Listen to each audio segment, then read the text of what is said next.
Esprit de Dieu,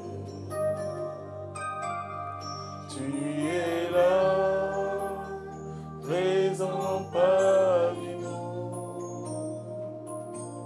Esprit de Dieu, Esprit de Dieu,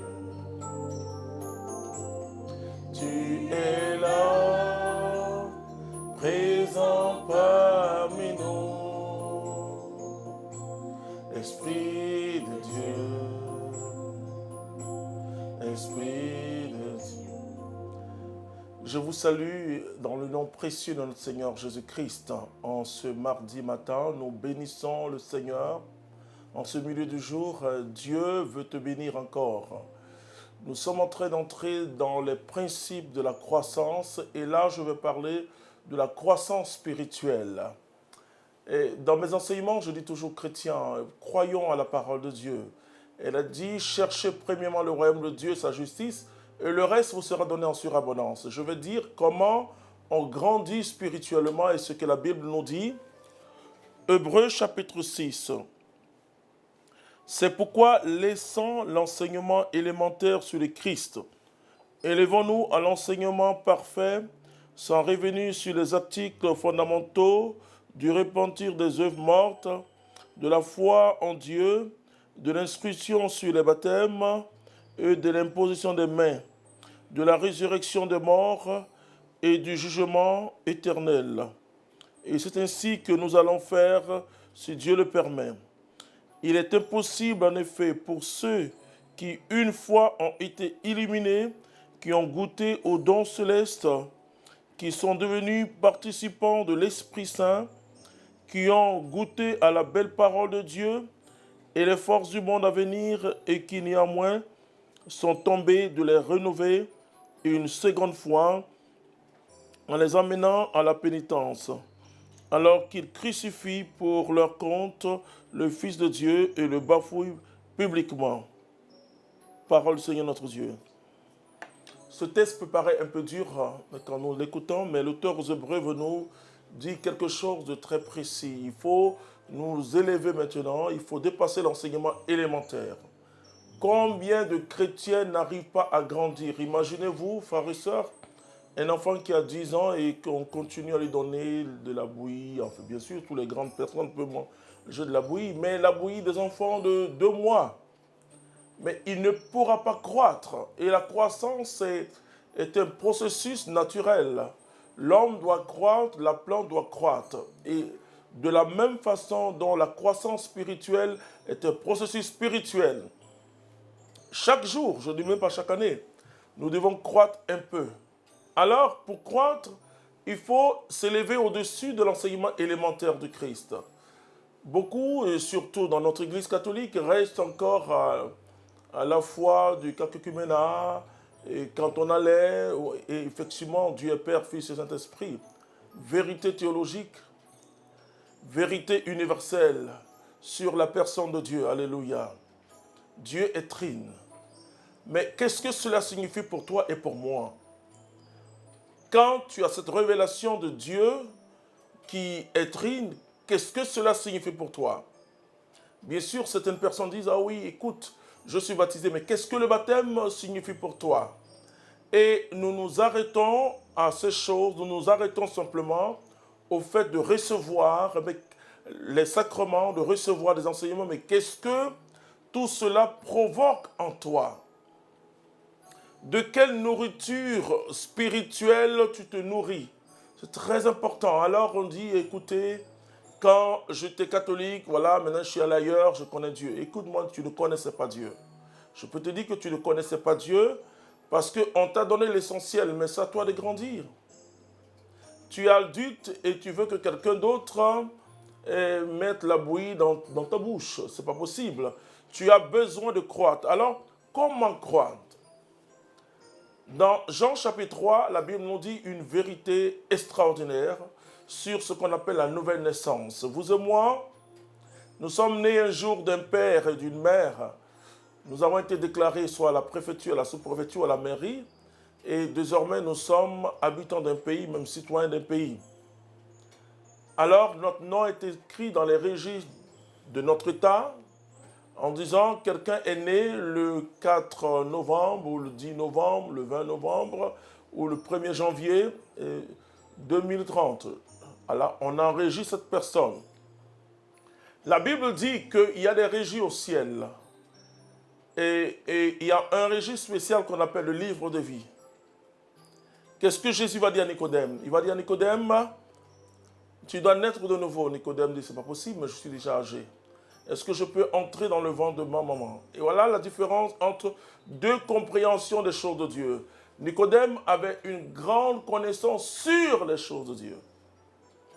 Mais il n'avait pas la connaissance de Dieu. Or, ce qui va transformer ta vie, qui va te faire passer d'une étape à l'autre, c'est la connaissance de Dieu. La Bible nous dit dans Jean chapitre 17, verset 3, que la vie éternelle consiste à te connaître, toi le vrai Dieu et celui que tu as envoyé, Jésus-Christ. Donc, Jésus dit à Nicodème, mais tu es docteur de la loi, tu enseignes ces choses, mais tu ne connais pas ce que c'est que le royaume de Dieu, la naissance. Tu dois naître et le baptême te fait naître dans la vie de Dieu. Donc, ce processus intéressant du baptême, toutes les grâces tu l'as, mais comment tu vis ce baptême après? Alors tu peux être pire qu'un païen. Mais moi je souhaite que aujourd'hui, en ce milieu du jour, et que tu découvres, tu redécouvres la grâce de ton baptême et que tu crois spirituellement. Alors beaucoup de gens disent, bon écoute, vous les charismatiques, vous dites aux gens, il faut naître de nouveau. Oui, bien sûr, on ne peut pas le dire logiquement, d'une manière directe à un baptisé en tant que catholique, théologien. Nous sommes nés de nouveau par le baptême, nous sommes nés d'esprit et d'eau. Mais le baptême t'apporte des grâces. Tu comprends bien? Et donc deux grâces principales, qui est la grâce sanctifiante et la grâce actuelle. Et cette grâce sanctifiante est aussi appelée la grâce habituelle, c'est-à-dire qu'il y a comme une greffe spirituelle. C'est-à-dire il y a un peu comme le dit l'apôtre Paul, comme un sceau sur ton âme, tu appartiens à Dieu. Je dis toujours, il est facile à un baptisé de revenir à Jésus-Christ parce qu'il y a une marque indélébile dans son âme. Alléluia. Mais qu'est-ce qui fait que depuis que tu as reçu le baptême, tu as reçu tous les sacrements, tu ne grandis pas? Oui, il y a une grâce extraordinaire qu'on appelle la grâce actuelle. La grâce actuelle, c'est cette grâce qui te permet d'entretenir une relation avec Dieu et ta vie de prière, ta vie de piété. Alors, pas simplement une piété extérieure. Et c'est bien d'aller recevoir chaque jour l'Eucharistie, de même se confesser, etc. Mais laisse-moi te dire que ça doit être soutenu par une vie intense de prière, une vie de relation, parce que celui que tu reçois à la messe, c'est Jésus, Eucharistie. Tu ne reçois pas une nourriture quelconque. Et ce n'est même pas une nourriture symbolique. Tu reçois le corps et le sang de Jésus vivant. Alléluia. C'est très important. Mais tu ressens parfois un mort qui, vous savez, en Afrique et beaucoup dans les îles aussi, quand vous allez visiter les cimetières, vous voyez de la nourriture. Ouais, mais ils ne peuvent pas manger physiquement. Bon, même si dans certaines croyances, on dit qu'ils mangent spirituellement. Mais toi, tu reçois quoi? Tu reçois une nourriture de Dieu. Mais tu es mort spirituellement. Tu es mort spirituellement et parce que ce processus de la nouvelle naissance qui est venu par le baptême, le jour de ton baptême, tu as reçu véritablement Jésus-Christ, tu es devenu enfant de Dieu. Il y a un chant catholique qui nous dit, je suis enfant de Dieu, enfant de... Oui, tu as reçu, tu es enfant de Dieu. Mais cette naissance, c'est-à-dire que si vous restez au stade du berceau, que vous ne pouvez pas croître, c'est difficile. Si vous restez comme un bébé encore de 1 jour, et qu'on doit tout faire pour vous, c'est difficile aussi. Après 15 ans, si vous êtes encore dans le berceau tout petit, il y a un problème. Et malheureusement, beaucoup de chrétiens restent à ce stade-là du berceau et ils ne peuvent pas grandir sous le plan de Dieu. Voilà. La grâce actuelle va te permettre, c'est déjà une grâce, donc c'est une faveur de Dieu, pour que nous ayons une relation permanente avec lui. Et c'est cette relation permanente qui va mettre en mouvement ce que nous appelons les dons de sanctification ou les 7 dons de l'esprit.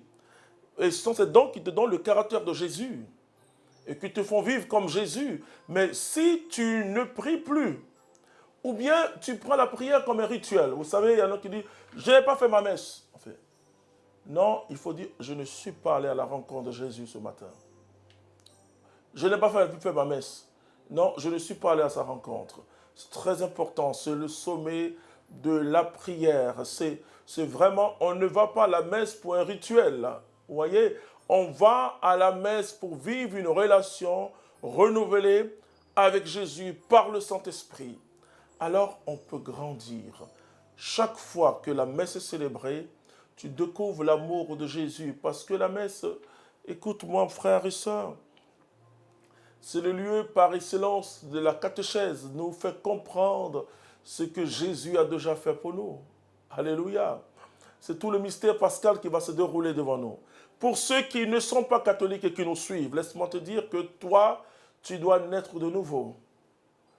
Et tu peux être membre d'une autre religion. Si tu n'es pas chrétien, laisse-moi te dire que l'évangile de Jésus-Christ, ce n'est pas un évangile réservé à une catégorie de personnes. Vous savez, je dis souvent aux chrétiens, Jésus n'est pas chrétien, il est Dieu. Alléluia.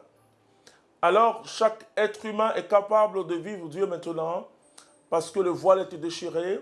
Nous sommes dans une année de grâce, c'est-à-dire une année de faveur de Dieu, où quiconque invoquera le nom du Seigneur sera sauvé. Alors tu as besoin, parce que de faire ce partage de la mort à la vie, et c'est ça la nouvelle naissance, vivre une expérience dans l'Esprit Saint.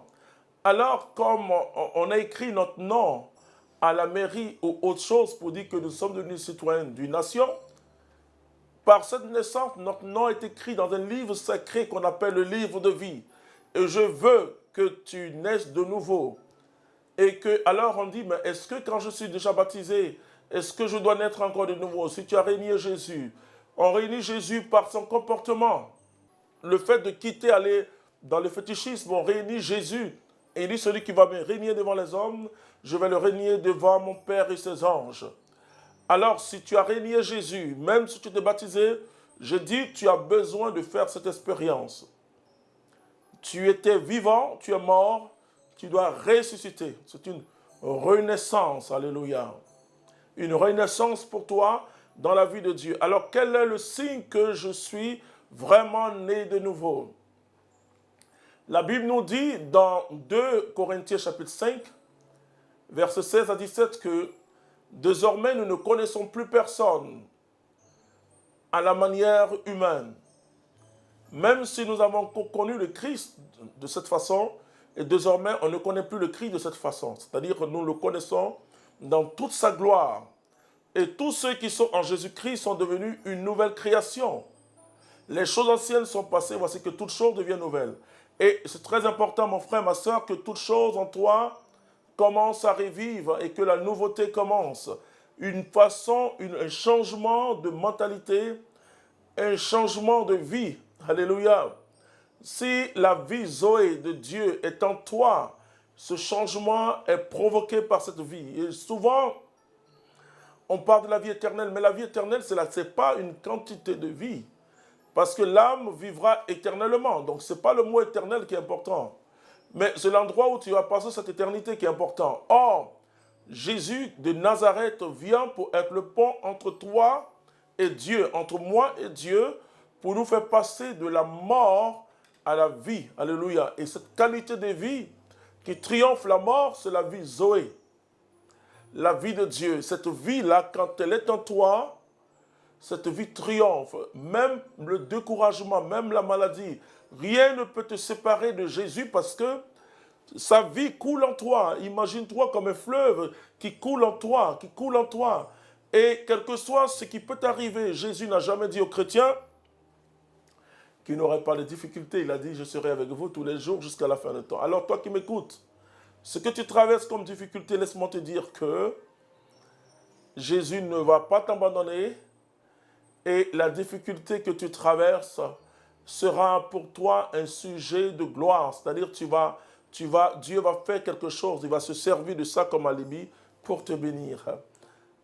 Accepte Jésus-Christ comme ton sauveur et ton Seigneur. Alors, on commence à croître et je donne toute la gloire au Seigneur Jésus-Christ.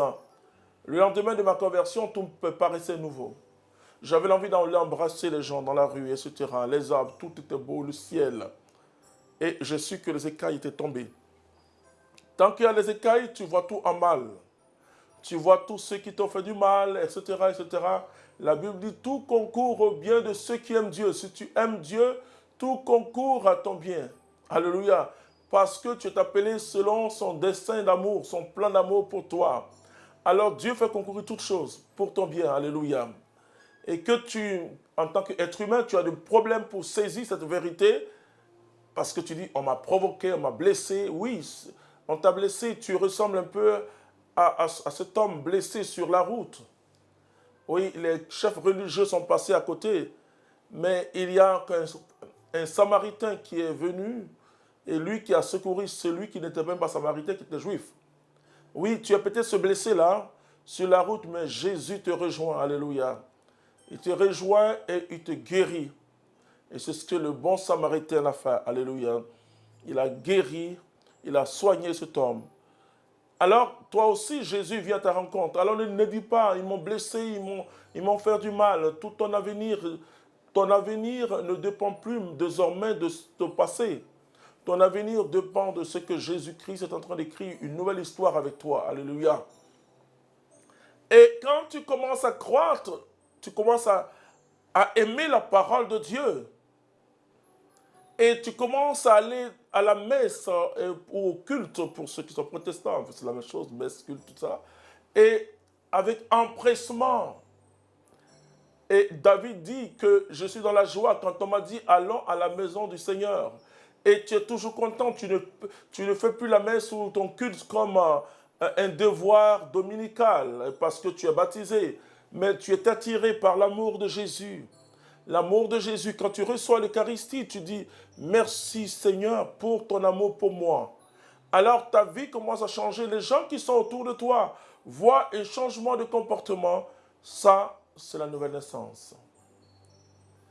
Il y a un chant qu'on dit « Ce n'est plus moi qui vis, alléluia, c'est Jésus qui vit en moi ». On peut chanter ensemble « Ce n'est plus moi qui vis, alléluia ». C'est Jésus qui vit en moi, en moi, en moi. C'est Jésus qui vit en moi. Ce n'est plus moi qui vis, alléluia. C'est Jésus qui vit en moi. Alors ce n'est plus toi qui vis, c'est Jésus qui vit en toi. C'est très important. Ah oui, je me souviens quand j'ai rencontré ce Jésus-là. Alors que choriste, je chantais Alléluia, Alléluia. Et bon, je ne dis pas que tous les choristes étaient comme moi, mais moi, je ne connaissais pas Jésus. C'est-à-dire que je venais à la messe que quand la chorale chante. Et quand on dit, bon, aujourd'hui c'est une autre chorale, je ne viens pas à la messe. Donc pour moi, et c'est ça, malheureusement, beaucoup de chrétiens, c'est leur quotidien, voilà. Et surtout quand ils sont très engagés dans l'église, pour eux, voilà, quand ils n'ont rien à faire, ils ne viennent pas à l'église parce qu'ils n'ont pas de rôle. Non. Viens toujours à l'église, même quand tu ne chantes pas. Mais quand j'ai rencontré Jésus, j'ai su ce que c'était la vie éternelle. C'est une qualité de vie, une vie de paix intérieure. Écoute-moi, peut-être que tu as des grandes ambitions, je suis d'accord avec toi. Mais je te dis, cherche le royaume de Dieu, cherche à naître de nouveau, cherche à grandir en Dieu et tu verras. Alors, je commence maintenant à manifester ce qu'on appelle les fruits de l'esprit. Et Paul en parle dans Galates au chapitre 5. Il parle des fruits de l'esprit et on commence à manifester ces fruits de l'esprit-là. Et on laisse les œuvres de la chair. Et Paul en parle aussi dans Galates 5. Et la vie chrétienne devient très agréable. Je ne dis pas facile. Hein. Je ne dis pas facile parce que c'est un renoncement. Et ma nature humaine est éprouvée par cette vie chrétienne. Puisqu'il faut aimer mon ennemi, ce n'est pas facile. Voilà, il faut pardonner, c'est pas facile. Donc, ma nature humaine est éprouvée. Beaucoup de gens pensent que c'est... Non, je dis c'est agréable, mais pas facile dans le sens... Je dis simple, mais je dis pas facile. Simple parce que plus je m'abandonne à Dieu, plus je sens cette croissance. Et puis, je commence à ressembler à Jésus. Vous voyez, Ésaïe chapitre 11. Ésaïe chapitre 11 nous parle de l'Esprit de Christ, l'Esprit du Seigneur qui est sur moi. Et cet Esprit du Christ nous transforme et nous donne les 7 dons de l'Esprit qui sont des dons de sanctification que j'appelle aussi les dons hiérarchiques. Alors, je commence à ressembler à Jésus, puisque, vous voyez la suite du texte, on dit, le loup et l'agneau peuvent cohabiter. C'est extraordinaire. Tant que tu as encore un ennemi sur la terre, tu compromets ta nouvelle naissance. Tant que tu as encore des ennemis sur la terre, je suis sérieux quand je te parle. Parce que c'est vraiment la cohabitation des contraires, le blanc et le noir. Tant que tu regardes le blanc comme ton ennemi ou le noir comme ton ennemi, tu n'es pas encore dans ce processus de la nouvelle naissance. Tant que tu fais des comparaisons entre des hommes, le riche et le pauvre, tu n'es pas encore et que tu reçois le riche avec vraiment avec tout le confort nécessaire et que tu méprises le pauvre, tu n'es pas encore dans ce processus. Comment tu traites tes collaborateurs? Tu n'es pas dans ce processus. Même si tu pries en langue, que tu as tous les charismes du monde. Paul dit, si tu as tous ces charismes du monde et que tu n'as pas l'amour, c'est zéro. Vous voyez, tu es comme un tonneau vide qui fait beaucoup de bruit. Alors, mon frère, ma soeur, c'est très important. Ça dit que être chrétien, il y a un contenu. Ce n'est pas vide. Alors, tu commences à croître parce que l'esprit de sanctification est en toi. On n'aura plus besoin de te dire certaines choses, on n'aura plus besoin de te faire la morale. Parce que l'Esprit de Dieu qui vit en toi guide ta vie. Et autour de moi, les gens, ils m'ont vu changer selon eux. Ah, mais il n'est plus, mais pourquoi on ne le voit pas Clemson, pourquoi, etc. Et je voyais que, et comme le dit l'apôtre Paul, je cours vers le but. Parce que j'ai été saisi par le Christ, je ne veux plus lâcher le Christ. Je cours vers le but afin de saisir le Christ comme il m'a saisi. C'est un amour extraordinaire. Dieu merci, après 30 ans, ce même amour de Jésus a grandir. Alléluia. A grandi. J'aime Jésus à mourir. Alléluia. Alors, c'est cette vie qui est éclairée par le Saint-Esprit, cette paix intérieure, ce dont tu as besoin, tu comprends? C'est vrai que tu demandes à Dieu beaucoup de choses, mais ces choses pour satisfaire un désir intérieur ou un désir extérieur, je ne sais pas. Mais laisse-moi te dire que le bonheur est déjà dans ton cœur. Le bonheur est déjà entré, il s'appelle Jésus-Christ, mais découvre simplement que tu es un sauvé, alléluia. Tu es une sauvée, alléluia. Et que Jésus vit en toi. Alors tu vas commencer maintenant aussi à porter des charismes. Le charisme, c'est quoi? C'est vraiment des instruments pour aller annoncer Jésus-Christ. Les instruments d'édification. Et puisque tu as vu que le Seigneur est bon, et comme le dit l'apôtre Paul, Pierre plutôt, nous ne pouvons pas nous taire devant ce que nous avons vu et entendu. Si tu as vu que le Seigneur est bon, tu vas commencer à annoncer le Seigneur. Beaucoup de gens me disent, mais depuis on prie, on n'a pas le charisme. Je dis, écoutez, alors je parle à quelqu'un en ce milieu du jour, si tu veux le charisme, on commence à faire l'œuvre de Dieu. Si tu veux le charisme, on commence à aller annoncer Jésus-Christ. Les charismes ne sont pas des bonbons.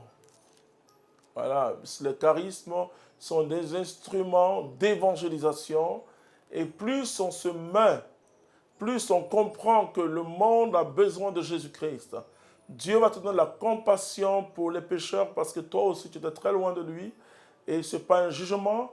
L'un des signes que tu es vraiment chrétien, que tu as engagé une vie nouvelle, c'est que tu ne peux plus condamner quelqu'un, tu ne peux plus juger quelqu'un, tu ne peux plus enlever, chercher d'abord à enlever la paille qui est dans l'œil de l'autre. Toi, il faut enlever d'abord la poutre qui est dans ton œil. Et tu te reconnais pécheur parce que l'Esprit Saint te convainc de justice, de jugement et de péché également. Jean 16, 8. Donc, alors tu commences à grandir dans la miséricorde. Et quand tu grandis dans la miséricorde, Dieu va te communiquer cette compassion pour ceux qui souffrent. Alors quand tu parles de Jésus, tu parles de quelqu'un que tu aimes, mais tu parles de quelqu'un qui aime les autres aussi également. Alors tu commences à grandir, tu commences aussi à grandir et tu es au service de ton papa, qui est Dieu. Si depuis là, tu n'es pas encore au service de ton papa et tu dis que tu es chrétien, c'est que le processus est arrêté. Parce que le processus peut s'arrêter. Vous voyez, il peut avoir une maladie qui bloque le processus de la croissance. Et quand nous voyons beaucoup de chrétiens, on sent que le processus de la nouvelle naissance s'est arrêté. Le processus s'est arrêté, mais je veux qu'en ce jour, le processus reprenne. Parce que l'homme n'a que du bonheur que dans la croissance. Et je vais vous parler le samedi du discernement dans cette croissance. Parce qu'on a un éclairage prophétique. On a un éclairage parce que quand tu crois spirituellement, tu verras que tout va croître autour de toi. Jean dit, je désire que tu prospères à tous égards. Alors on dit, non, je veux prospérer à tous égards. Mais il a dit, comme prospère l'état de ton âme. Si tu cherches le Seigneur, je ne change pas dans mon enseignement. Si tu cherches le Seigneur de tout ton cœur, je peux te dire, mon frère, ma soeur, que le Seigneur te comblera. Dieu va te bénir au-delà de tout ce que tu espères. Dieu va te combler au-delà de tout ce que tu attends de lui. Dieu est capable de faire plus que ce que tu attends de lui. Il est un Dieu qui déborde. Dieu est large. Alléluia. Il te communique l'esprit d'élargissement. Et tu dois avancer dans cet esprit d'élargissement. Et quand tu as Dieu, c'est-à-dire que l'impossible devient possible. Alors tu vas toucher au miracle de Dieu, mais tu dois naître d'abord. Il a dit, voici les signes que verront ceux qui auront cru. Mais si tu ne crois pas, comment tu peux voir des signes? Si tu n'as pas encore une bonne expérience avec Dieu, alors là où tu es, mon frère, ma soeur, cherche ta relation avec Dieu, laisse tes prières de demande, comme je le dis toujours aux chrétiens. Cherche à renouer l'alliance avec ton Dieu. Regarde là où tu es tombé, relève-toi et cherche Dieu de tout ton cœur, repens-toi.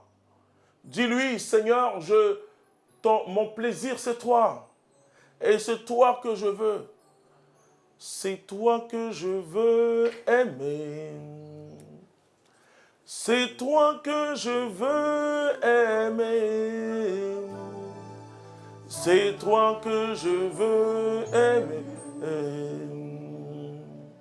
C'est toi que je veux aimer. C'est toi que je veux chanter. Chaque matin, chante ton Dieu. C'est toi que je veux. N'écoute plus le démon. Chante ton Dieu. C'est toi que je veux chanter. C'est toi que je veux chanter. C'est toi que je veux louer. C'est toi que je veux louer. Oh mon Dieu, c'est toi. C'est toi. Regarde tous ceux qui souffrent en ce jour, en ce milieu du jour. Ils veulent te louer, Seigneur. Leurs difficultés, oh Père, c'est toi que je veux. Seigneur, regarde toutes ces femmes qui t'attendent, qui attendent de toi une intervention miraculeuse. Oh Dieu, touche-les maintenant. Regarde tous ces hommes, tous ces jeunes gens, ces jeunes filles qui attendent tout de toi, oh Dieu. Agis par ta puissance. Agis par ta puissance. C'est toi que je veux. Oh Dieu, merci pour ce que tu fais. Vous savez ce que Dieu est en train de faire dans notre cœur et dans le cœur de tous ceux qui vont regarder cette vidéo, des grandes choses. Et c'est extraordinaire ce que Dieu est en train de me montrer pour toi, mon frère, ma soeur. Le changement est possible. Le changement est possible. La vie Zoé coule en toi. Le monde nous ment, les hommes nous mentent. Il y a un seul bonheur qui s'appelle Jésus-Christ de Nazareth. Cherche Jésus et toutes les autres choses vont te chercher. Tout ce que tu cherches, c'est parce que tu cherches ça que ça te fuit. Mais cherche Jésus-Christ. Et les autres choses vont te chercher. Et la Bible dit, toutes choses. Tu auras toutes choses en surabondance. Mais cherche Dieu. Cherche Dieu. Ton problème, c'est que tu ne cherches pas le Seigneur. Tu veux te servir du Seigneur pour avoir des choses. Non, c'est pas comme cela. Mais que ton âme soit reconnaissante pour ce que Jésus a fait pour toi et pour moi. Et il est allé jusqu'à la croix pour toi et pour moi. Et je veux que tu fasses cette expérience de son amour. Si tu reconnais, si tu dis merci à Dieu chaque jour pour ce que Jésus a fait pour toi. Oh mon frère, ma soeur. Des signes de miracles vont t'accompagner. J'ai vu sa gloire. J'ai vu sa miséricorde. J'ai touché son amour. Alors mon frère, ma soeur, tu peux toi aussi, en ce milieu de jour, toucher son amour. Toucher son amour. En ce mardi 13, retiens cette date pour toi. En disant, date d'alliance avec Dieu. Je retourne. Vous savez, quelqu'un a pris ses biens. Son héritage, il est allé vivre dans le monde avec les femmes, dans la boisson, dans l'alcool, dans la drogue même. Mais un jour, il se dit, c'est pas normal. Regarde comment je suis devenu. Je mange la nourriture des porcs. Non, je vais m'élever, j'irai vers mon Père. Parce que chez mon Père, il y a à manger. Je dirai, mon Père, Père, j'ai péché contre toi et le ciel. Il s'est levé. Il s'est levé. Toi, tu dois te lever ce matin, à ce milieu du jour. Tu dois te lever pour chercher ton Dieu parce que je veux que tu puisses croître. Si tu as la croissance spirituelle, tu auras la croissance matérielle. Tu auras toutes choses parce que tu auras l'essentiel des choses. Tu auras le prince de la vie. Tu auras Jésus-Christ de Nazareth. La paix sera dans ton cœur. Alors que Dieu te bénisse, qu'il te comble de grâce. Alléluia. Jésus t'aime. Moi aussi je t'aime. Amen.